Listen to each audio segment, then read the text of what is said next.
How does it feel being useless? That's what her daughter-in-law asked. In front of the whole family.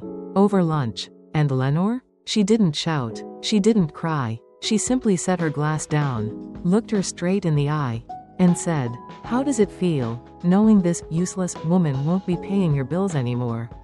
Silence. That was the moment everything changed. Lenor Hallstead had spent years being the quiet backbone of her family. She wasn't flashy. She didn't expect credit. She simply helped, whenever her son Caden and his wife Iris needed it. A missed mortgage payment? Covered. Business rent overdue? Paid. Private school tuition? Transferred. All without question. All without thanks. She thought it was love. Then, maybe duty. Eventually, she stopped thinking at all. Lenor was an accountant before she retired. And like any good accountant, she kept records. Quietly, carefully, tucked away in a drawer, every dollar, every receipt, every sacrifice she made so her son's family wouldn't fall apart. And then, on a sunny afternoon filled with polite laughter and clinking glasses, Iris, the daughter-in-law she had bailed out more times than she could count, turned to her and asked, "How does it feel being useless?" That one sentence pulled the curtain back on everything. The room had that brittle cheerfulness you only find at family gatherings, the sound of forks tapping porcelain, chairs creaking as people leaned in just a bit too eagerly, and laughter that didn't quite reach the eyes.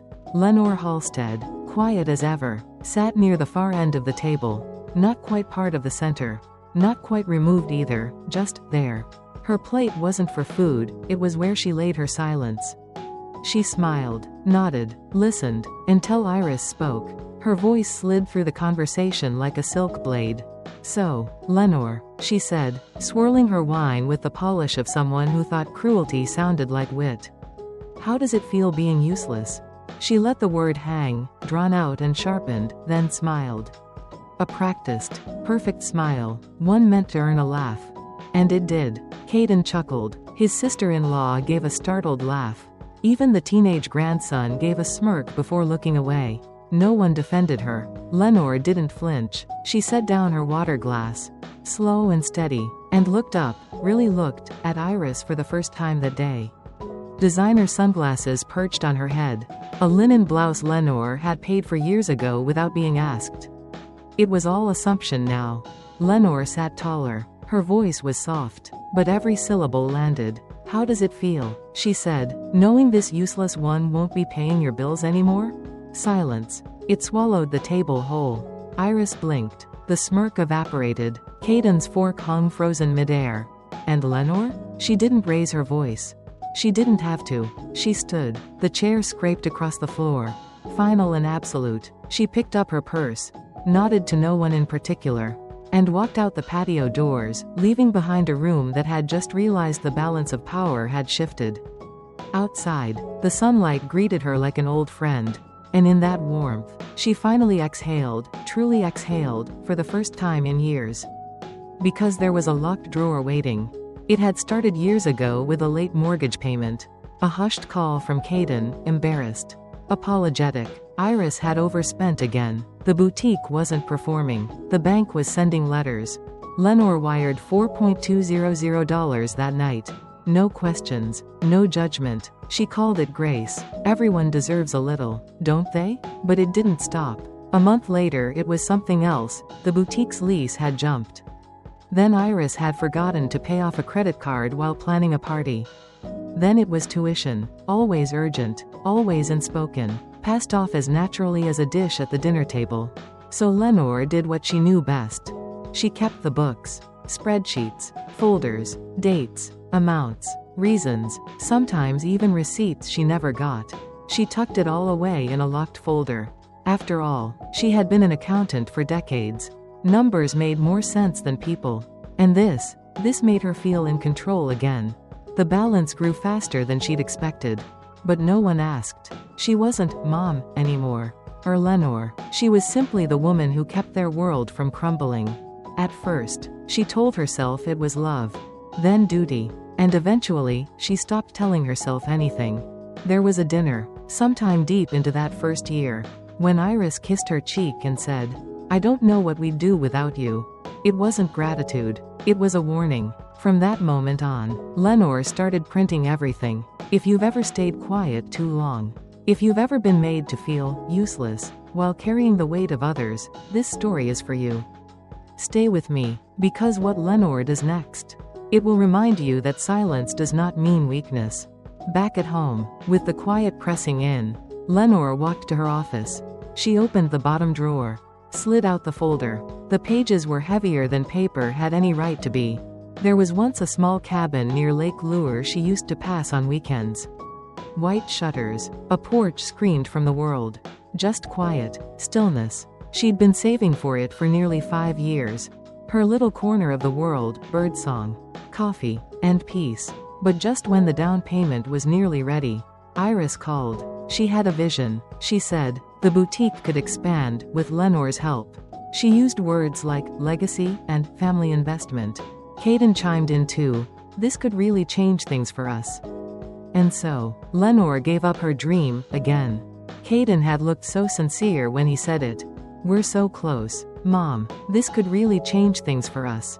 They made it sound like a once-in-a-lifetime opportunity. Like family legacy was hanging in the balance. So Lenor did what she always did, she cashed the fund. The one meant for a quiet cabin by the lake. She co-signed the loan. Watched the bank print her name on cold paper like it cost her nothing. They never asked what she gave up. And she never told them. A year later, an invitation came in the mail. A painting retreat in Taos. 3 weeks of oil paint, silence, and sun. She almost said yes. But then Caden mentioned, casually, how expensive braces had become. And how insurance wouldn't cover much. He didn't even ask. She didn't wait. She made the transfer that night. The retreat brochure stayed on the fridge until its corners curled with time. No one ever noticed it was gone. She wasn't sure when the sacrifices stopped being exceptional. When they blurred together until they were just routine. She had become the cushion, the fallback, the net beneath their tightrope. They soared, because she stayed low, and they never once looked back. That night, she sat with the folder again. Pages and pages of boutique receipts. Tuition payments. Loans with her signature clean across the bottom. Lenor had dreams once. She remembered them clearly. And she had traded every one for someone else's. Iris never saw the cost. But Lenor did. And she was done paying it. Are you still holding up someone else's dream while yours collects dust? If Lenor's story is stirring something inside you, tap the like button and share it with someone who needs to remember their worth. The next request came quietly, after dessert. The plates were still warm. And the others had drifted toward the patio. Wine glasses in hand, Iris lingered behind, gesturing for Lenor to follow her into the kitchen. Lenor recognized the posture, the poised smile, the crossed arms, the ring catching the light just so. Iris was always at her most polite right before the ask. "I wanted to talk to you about something exciting," she said, voice light and breezy. "The boutique's doing really well. There's an opportunity to lease the space next door. We could double our square footage. Maybe even launch a second line. Homeware, skincare?" Lenor nodded slowly. She waited. "But the bank wants someone to co-sign." Iris added, "It's just a formality. 70,000. You know how this works better than anyone." She smiled, like it was a compliment. It would mean a lot. Lenor looked at her. The request was dressed in all the same clothes. Familiar as wallpaper. She could already hear the silence that would follow if she said yes. The empty thank yous. The convenient forgetting. "I can't do that, Iris," Lenor said evenly. Iris blinked, caught off guard, then laughed. "Why not? You're not exactly stretched thin." She tilted her head. "What do you even do all day?" Caden walked in right then, freezing near the sink. He didn't say a word. Lenor didn't flinch. "I spend my days exactly the way I want to," she said, "and I'm not co-signing." Iris's mouth opened, then shut. She looked to Caden, but he was busy drying a glass that didn't need drying. The silence stretched between them, too long. Too honest. Lenor smiled faintly, stepped past them both. No yelling, no drama, just a simple answer that didn't need repeating. Outside, the sun was low and golden on her back. She walked through the gate without a goodbye. Back home, she went straight to the drawer. The key was still where she always kept it, in an old sewing tin behind the ledger books. Her fingers didn't shake. She opened the drawer. The metal rails groaned like even they were tired of the weight. The folder was thick now. Over a decade of receipts, transfers, notarized statements, silent contributions. Every page carried a name. Sometimes theirs, sometimes hers, but every number belonged to her. Near the back was the contract. Dated 2017. She remembered that call. Iris hadn't cried, but her voice cracked at the edges, raw with panic. The boutique was failing. Rent was overdue. The supplier was threatening to sue. Caden's savings were gone. The bank had said no. There was nowhere else to turn. So they turned to Lenor. They always did. She met Iris at a diner just off the highway. The contract was already printed, reviewed, witnessed. Lenor wasn't reckless. If she was going to risk $60,000 of her retirement, she needed protection. Iris didn't read it carefully. She just signed where she was told. Twice. Then exhaled like someone being rescued from drowning. She had signed where Lenor pointed. Twice. Then slid the papers back across the diner table and exhaled like someone being resuscitated. Lenor filed the contract the next morning. And for years, she never said a word about it. But now? Now, it was time. That line, buried deep in the contract, was clear. In exchange for financial bailout totaling $60, Lenor Hallstead assumes 52% ownership of the Gilded Fern. Effective immediately. It was legal, notarized, quietly binding. Iris must have believed Lenor had forgotten, or that she'd never use it. And for a while, she had been right. Lenor had convinced herself that silence meant peace, that pretending would hold the family together. But peace, as it turned out, was never built on denial. She slipped the contract into a fresh envelope. Tomorrow, it would leave the drawer behind. Tomorrow, it would return to the hands that had forgotten what they signed. That afternoon, as Lenor stepped back through the garden gate, something in her shifted. Not in them, not yet. But in her. There were no slammed doors. No screaming matches. Just one quiet sentence that had landed like a crack through glass. And she left, before it could shatter. 3 days passed. Then came the knock. Iris stood on the porch, rigid. Jaw clenched. Arms folded like armor. Caden stood behind her. Tired. Older. His eyes already asking for the moment to be over before it even began. Lenor opened the door wide and stepped aside. "Would you like tea?" she asked. Not out of grace, but out of steadiness. "We're not here for tea," Iris snapped, stepping inside without waiting for permission. Caden followed slowly, quietly. Lenor crossed the room to the sideboard and picked up the envelope. The folder inside wasn't thick, just precise. Years, distilled onto pages. She handed it to Caden. He looked confused, then opened it. His eyes moved slowly at first, then faster. His face paled as he flipped through the wire transfers. Tuition payments. Notarized contract. Iris, his voice tightened. "Did you sign this?" She barely looked at the paper. "It's exaggerated. She's twisting things. That was years ago. It's your signature," Caden said. "And the numbers, these are real." Iris crossed her arms again. Cold. "She's using this to control us. That's what this is." Lenor sat across from them in her armchair, steady as ever. "No," she said softly. "I'm using it to stop being erased." That's when Caden looked at her, really looked. And recognition settled in, slowly, like someone finally hearing the silence they'd been speaking over for years. Iris wouldn't meet her eyes. Lenor didn't ask for an apology. She knew it wouldn't come. But she had brought it all into daylight. What happened next wasn't hers to carry. Have you ever stayed silent just to keep the peace, only to vanish in the process? If Lenor's quiet strength speaks to you, share this video or drop a speech balloon comment. Your voice deserves to be heard too. The next morning, silence cracked into something sharper. They came back 2 days later. No knock, just the doorbell. Held down too long. Lenor opened the door to Iris already mid-sentence. "This is ridiculous," she hissed. "You're a parasite, clinging to something you never built." Lenor didn't flinch. Caden stood behind her, looking like he hadn't slept. "Mom," he said quietly, "can we please just talk? This isn't worth destroying the family." He wrung his hands together.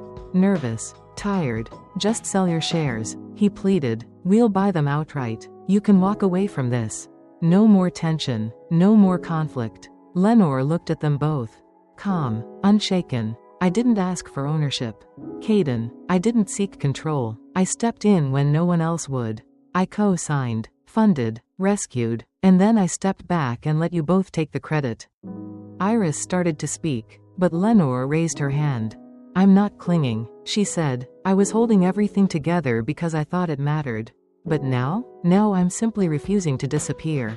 Caden shifted uncomfortably. Iris stared like she could glare Lenor into guilt. But Lenor didn't move. I'm not relinquishing my stake, she said. I'm not erasing my part to make you more comfortable. The silence that followed wasn't awkward. It was final. Without a word, they turned and walked down the porch steps. Lenor closed the door gently behind them. She had told them she wouldn't sell. Now, she would show them what that meant. The next afternoon, she went to their house. Not to plead, not to fight, just to be clear. She brought the folder again, tucked under her arm like a ledger she refused to leave unfinished. Iris opened the door with a smile that didn't reach her eyes. Caden was already seated in the living room, hands clasped tight between his knees. No one offered coffee. Lenor stepped inside and placed the folder on the coffee table. No ceremony, just truth. These aren't threats, Lenor told them. They're records. She wasn't asking for anything. She just needed them to understand what had already been signed. Caden flipped through the pages again. Slower this time. Iris leaned against the doorway, arms folded tight. Oh, you want to be the hero now? She scoffed. Is that what this is? You want us to bow and say thank you? Lenor kept her voice calm. No, she said. I want to close the account. Iris let out a bitter laugh. You're not a hero. You're just bitter. You've always needed to feel important. Still steady, Lenor replied. I'm not here to be the hero. I was the accountant. And now? The account is closed. Caden looked up. What does that mean? It means, Lenor said, whatever you build from here, however you keep the boutique open. Or don't, that's yours to carry. I won't fund it, fix it, or answer for it anymore. No one moved to stop her as she stood. She picked up the folder, left copies on the table, and walked out the door. The silence behind her felt heavier than before. If you've ever carried the burden for others and finally decided to set it down, this moment is for you. Tap subscribe to hear more stories like Lenor's about strength found in stillness. And justice won without shouting. 2 mornings later, something slid through her mail slot. A thick envelope. Official. Lenor didn't even need to open it to know. They were claiming coercion, undue influence. That she had manipulated Iris into signing the ownership contract under financial and emotional duress. They wanted the shares returned, control restored, her name erased. Lenor called Bwaith that evening. Bwaith didn't ask questions, just gave her a name. Margot Delaney, retired litigator, still sharp as glass. Margot read the contract, scanned the statements, the email threads, the transfers. She nodded once, the kind of nod that said, I'm not worried. This is a bluff, she said. We'll end it cleanly. And they did. The hearing didn't last 20 minutes. Their lawyer argued motion. Margot presented facts, dates, signatures, timestamps, emails, fund transfers, ownership clauses, proof of rescue when the business was crumbling. The judge, silver-haired, eyes lined with exhaustion, looked over the papers, then directly at Iris. The evidence is unshakable, she said. Motion to dismiss is granted. Iris flinched at the sound of the gavel. She left the courtroom with Caden. Face pale, steps uneven. Neither looked back at Lenor. Outside, Margot turned to her and gave a simple nod. It's over. They can't touch your shares again. Lenor nodded back, but she didn't feel triumphant. She just felt tired. The kind of tired that comes when truth finally breaks through years of silence. The quiet didn't arrive immediately. It crept in slowly, like ivy up a fence. Quiet, relentless. First the texts thinned out. Then the phone calls stopped altogether. And still, it didn't sting. Instead, it felt like something had been cleared out inside her. A space, finally hers. Without the monthly transfers, the boutique started to fade. Wade heard whispers, inventory downsized. 2 staff let go, late rent, suppliers demanding prepayment. But Lenor didn't gloat. She didn't wish them harm. And she didn't save them either. She had been useful for so long. She had forgotten what stillness even looked like. Now, her mornings began with dirt under her nails and the rustle of leaves in soft early sun. She learned to divide dahlias. She harvested rosemary and passed it to Pauline, who kneaded it into bread for the cafe next door. She painted, badly, at first, then not quite as badly. Eventually, she began to lose track of time, which felt like a kind of freedom she hadn't known in decades. She volunteered at the financial clinic, teaching widows how to pay bills online, helping students build credit the right way. The structure was good for her mind. And for once, no one sneered. No one asked if it was enough. No one demanded more than she gave. And strangely, that's where she felt most seen. Then came the message. Caden's name lit up her screen. "Mom, we miss you." No punctuation, no apology, no understanding. Just that. "We miss you." As if absence were the only wound that had been inflicted. As if distance, not dismissal, had cracked everything open. She read it once, then again. She didn't reply. She didn't draft and delete. She didn't sit in the ache and hope it would pass. She just deleted the message and turned her phone face down. There was water boiling for tea. A half-finished canvas in the sunroom. The hose was still coiled near the peonies, delicate petals beginning to curl at the edges. Thirsty under the soft sun. So Lenor filled the watering can and stepped back into the garden. This life, quiet, steady, rooted, wasn't the one they had tried to make her feel small inside. That one had never truly been hers. But this one was. And it bloomed, without permission. You know, as I sit with Lenor's story, I can't help but think about Iris. That daughter-in-law wore confidence like perfume, strong, deliberate, meant to linger in the room. But behind all that polish, was someone who saw kindness as weakness. And generosity as something owed. She didn't just take money. She took space. She took voice. She took credit. And when Lenor finally said no, not with anger, but with clarity, it was seen as betrayal. So let me ask you, what do you think of Iris? Was she always manipulative? Or did she just become too comfortable using someone else's strength as her foundation? Drop your thoughts in the comments. I'd truly love to hear how you see her. Because here on Lynn Remembers, we don't just tell stories, we witness them. We learn from them, and sometimes, we see ourselves reflected in the quiet corners of someone else's truth. So if this story stirred something in you, I invite you to stick around. Click subscribe, and come sit with me for the next one. Until then, keep your garden blooming.